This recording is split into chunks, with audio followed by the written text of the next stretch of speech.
하지만 이 자리에 섰습니다. 많이 긴장되기도 하고 떨리기도 하는데 준비했던 거 최대한 잘 해보겠습니다. 이 시간 분명한 다름이라는 제목으로 설교할 때 성도님들 은혜 받으시길 바랍니다. 아멘. 사람들은 다 사람마다 생각과 행동을 가지고 살아갑니다. 선생님은 학생과는 다른 생각과 행동을 가지고 살아가고, 부모님은 자녀와는 다른 생각과 행동을 가지고 살아갑니다. 만약에 선생님이 학생과 같은 생각과 행동을 하고 살아간다면 그 선생님은 학생에게 있어서도 선생님에게 있어서도 선생님이라고 인정받지 못할 것입니다. 또 선생님이라고 할 수 없을 것입니다. 이것은 우리에게 또한 마찬가지입니다. 예수 그리스도의 자녀된 우리는 세상 사람들과는 다른 생각과 행동을 가지고 살아가야 하며, 그 세상 사람들과 우리의 존재 사이에는 분명한 차이가 있습니다. 오늘의 본문에서 바울 사도는 우리가 세상 사람들과는 다르게 거듭난 존재임을 말하고 있으며, 그렇게 어떻게 신앙생활을 해야 하는가를 말해주고 있습니다. 프로젝터.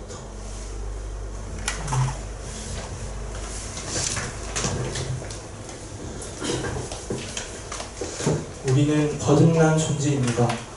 과거에 우리는 죄에 빠져 죽을 수밖에 없었습니다. 하지만 예수님께서 십자가에 못 박혀 죽으심으로 우리를 죄에서 구원해 주셨습니다. 요한복음 1장 12절 말씀 제가 읽겠습니다.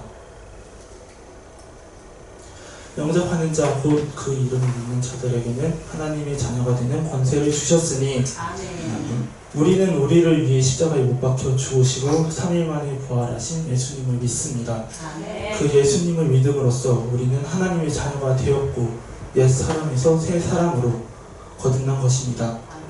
즉 우리는 거듭난 존재이기 때문에 세상 사람들과는 다르며 세상 사람들과는 다른 생각과 행동을 해 나가야 합니다. 그러면 우리가 세상 사람들과는 어떻게 다르느냐? 첫 번째, 우리는 죽었던 존재입니다. 본문 3절에 보면은 이는 너희가 죽었고 너희 생명이 그리스도와 함께 하나님 안에 감추었음이니라 라고 말하고 있습니다. 우리가 죽었다는 것은 살아있을 때의 모든 것이 의미가 없다는 것을 뜻합니다. 죽은 사람에게 있어서 살아있을 때의 돈과 명예, 평판과 재산, 이러한 모든 것들은 소용이 없습니다. 로마서 6장 6절에 보면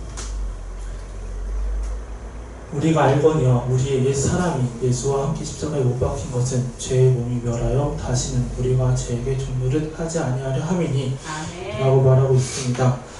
예수님은 우리를 위하여 십자가에 못 박혀 죽으셨습니다. 그리고 우리도 예수님과 함께 십자가에 못 박혔다고 로마서에서는 말하고 있습니다. 우리가 죽은 이유가 무엇인지를 봤는데, 그 이유가 죄에게 종노릇 하지 않으려고 예수님과 함께 죽었다라고 말하고 있습니다.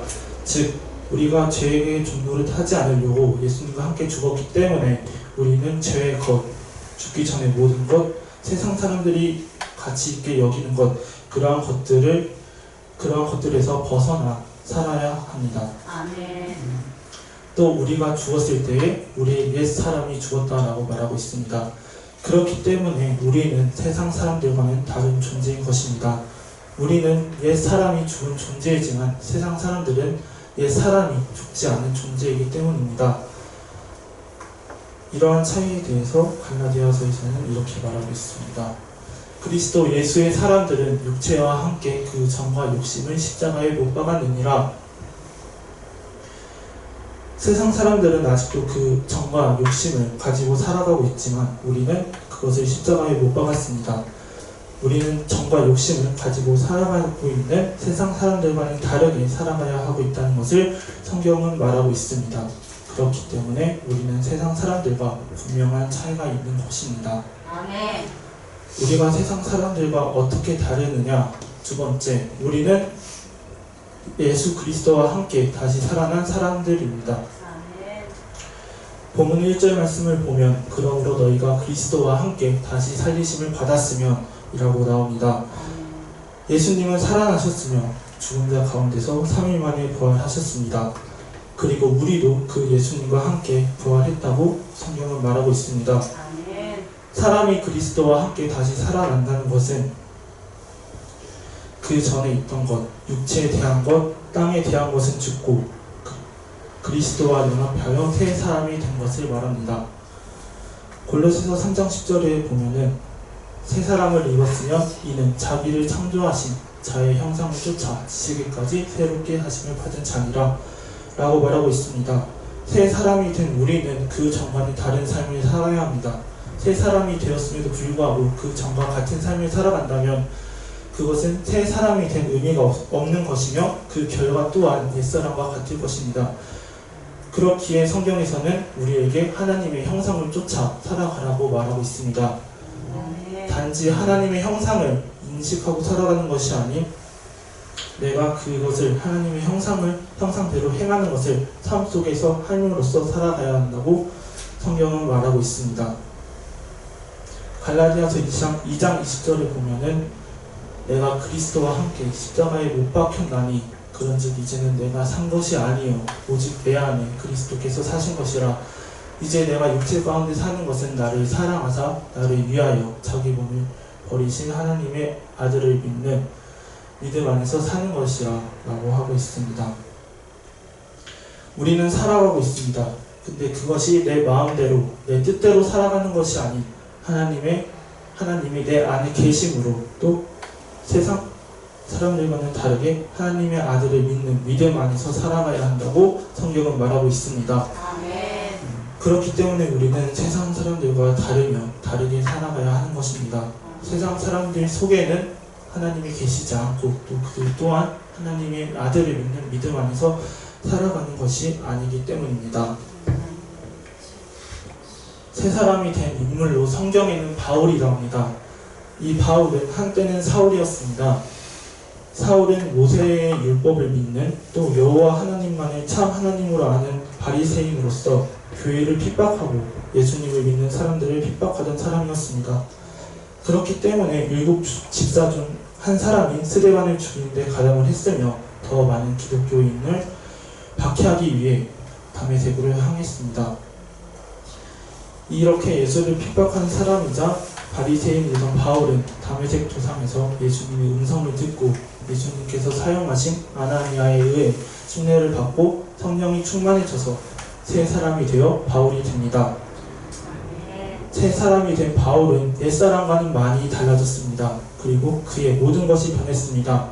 본인 스스로를 큰 자라고 여기던 사울에서 작은 자라고 여기는 바울로 바뀌었고 더 나아가서는 본인 스스로를 죄인 중에 괴수라고 철저히 예수님 앞에서 낮추는 모습이 나타납니다. 그리고 새 사람이 됨으로써 바울의 운명이 변했습니다. 죄 속에 있다가 지옥에 갈 운명에서 예수님을 믿음으로써 구주로 영접함으로써 하나님의 자녀가 되어 천국에 갈 운명이 되었습니다. 또 바울의 인생이 바뀌었습니다. 바울이 예수님을 알지 못하고 구주를 영접하지 못하고 살아갔다면 그는 먼 훗날에는 지옥이 있었을 것이지만 또 예수님의 일을 핍박하고 박해하는 데 앞장섰을 것이지만 예수님을 믿고 새 사람이 됨으로써 많은 사람에게 예수님을 알리는 또 많은 사람에게 예수님을 전도하는 예수님의 사역을 많이 하는 사람으로 변했습니다. 이렇게 옛사람이었던 사울이 새 사람인 바울로 됨으로써 나타난 변화가 성도님들에게도 있기를 주의 이름으로 축복합니다. 아멘. 우리가 세상 사람과 어떻게 다르느냐? 세 번째, 우리는 예수님과 함께 영광 중에 나타날 존재입니다. 본문 4절에 보면 우리 생명이신 그리스도께서 나타나실 그때에 너희도 그와 함께 영광 중에 나타나리라 라고 말하고 있습니다. 우리에게는 우리 생명이신 그리스도가 나타날 그날이 있습니다. 그리고 그 날에 우리도 함께 나타난다고 성경은 말하고 있습니다. 그렇기 때문에 우리는 그 날을 준비하며 살아가야 합니다. 이에 대해서 베드로 사도는 이렇게 말하고 있습니다. 그러므로 너희 마음의 허리를 동이고 근신하여 예수 그리스도에 나타나실 때에 너희에게 가져올 은혜를 온전히 바랄지어다 아멘. 라고 말하고 있습니다. 즉 베드로 사도는 우리에게 예수님께서 영광 중에 오실 그날을 기다리며 또 그날의 은혜를 기다리며 살아가라고 말합니다. 아멘. 주님의 날을 기다리며 살아가는 우리가 어떻게 그저 100년이 끝이라고 살아가는 세상 사람들과 같은 삶을 살아가겠습니까? 그들에게는 죽음 후에는 미래가 없지만 우리는 그 후에는 미래가 있기 때문에 그들과는 다른 삶을 살아가야 한 것입니다. 아멘. 이렇게 우리가 세상 사람들과는 다른 거듭난 존재인과 동시에 다른 세 가지 차이점을 이번 성경을 통해 그리고 본문을 통해 확인할 수 있었습니다. 우리는 옛 사람이 죽은 존재이며 예수님과 함께 다시 새 사람으로 살아난 존재이자 우리는 예수님과 함께 영광 중에 올 존재입니다. 이렇게 우리는 세상 사람들과 다르니까 같은 세상을 살아가더라도 그들과는 다른 가치관과 기준, 관점을 가지고 살아가야 합니다. 아멘. 성경에서는 이것을 위의 것이라고 말하고 있습니다.